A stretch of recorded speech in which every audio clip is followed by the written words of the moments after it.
don't have to buy smoker fuel. That's another thing in the catalog that they try to talk you into. There was a big fire at this mill, I don't know how many years ago, and there's a big pile of this burlap that was sitting out there for years and years and years. It's half rotten. It works great for smoker fuel.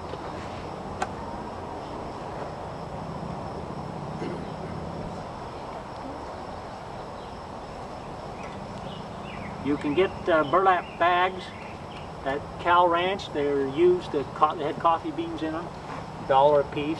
One of those bags, probably all the smoker fuel you need for the whole summer. Cut it into strips. Like 4-inch wide strips about? Yeah. Some days your smoker just wants to take off and behave itself the whole time you're working on your bees. And then some days it just doesn't want to stay lit. So we'll see what kind of day the smoker's having. I think it went out already. Try it again.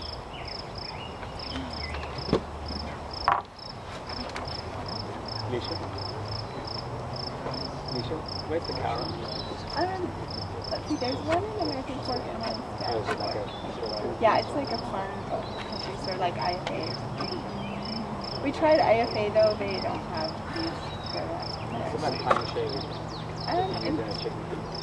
they'll just make a lot of resin inside your smoker. They'll gum it up. Oh, good. This is how you do it. Denim works well like through your jeans and cut those into strips. Or the burlap is pretty awesome for it. But Stan sometimes he'll use some dry weeds and steel. Long lighters. You know, it's not like really. That works good. You can stick it right down to the bottom, and anyway, I usually use matches.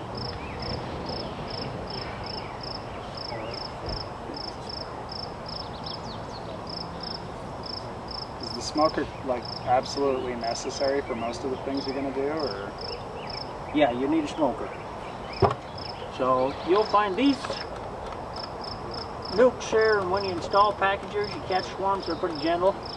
But when you go to take honey away from them later in the fall, that queen's a little older, the bees are a little older, they're more established, they'll get mad at you. There's occasions when you have to have a smoker. Don't buy the liquid smoke stuff. Yeah, and maybe it works, but just get a smoker. Somebody was saying that they were spraying with a spray bottle. Water. Yeah, you can get the bees' wings wet and they won't fly at you. That doesn't really stop them from getting mad. So there's a couple of things that smoke does. I'll tell you why you smoke, why you need smoke. So if you get into a beehive and there's lots of bees, it's almost impossible to keep from smashing a bee or two. When you smash the bee's head, it releases a pheromone in there that makes the bees more aggressive. When a bee stings, there's more smell. They'll sting in the same spot because they can smell it. So the bees can release the attack pheromone when they're disturbed, and so smoke disguises all those chemical response initiators. And then also when you put smoke on bees, I don't know what they think. They guess they're hollow logs burning down. There's a forest fire, so they're going to tank up before they got to make a run for it. So they'll go fill up on honey. And when they fill up on honey, they get a little bit more slower moving, and they can't hunch over to sting you. So you need a smoker, get a smoker. IFA started selling beekeeping stuff this year. They've got a decent smoker. Some of their stuff's a little overpriced, but their smoker there is $27. It's not a bad one. And he's kind of a minimalist about equipment, so if he says you need a smoker, he's not going to try to talk you into all kinds of crazy extra stuff. So you don't need the real big one. This one's small enough. You can borrow one. Yeah. Okay. So, all right, so you saw how I got the smoker going. I had to try twice. You got to keep the bellows, keep it pumping until there's good smoke.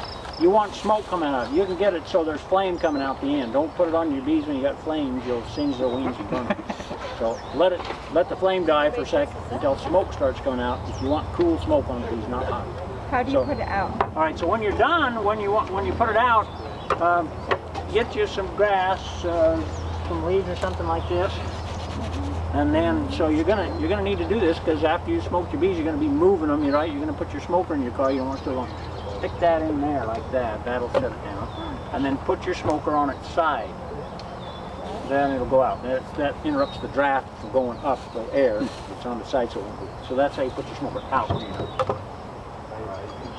Smoker board has a little stand in the middle. Do you use that? Okay, yeah, so that's the little fire screen there. Yeah. So the air from the bellows is going to go in here, so we have to have that space in between. So it'll have little legs on the stand, right? So those legs are going down, a little table in there. Your smoke, your fuel sits on top of that, air underneath it. So sometimes you have to bend those legs down when it's brand new. Yeah, so brand new smoker, you'll have to bend those down there. So, yeah. See, now this smoker has the screen around it. This has too a little fire shield.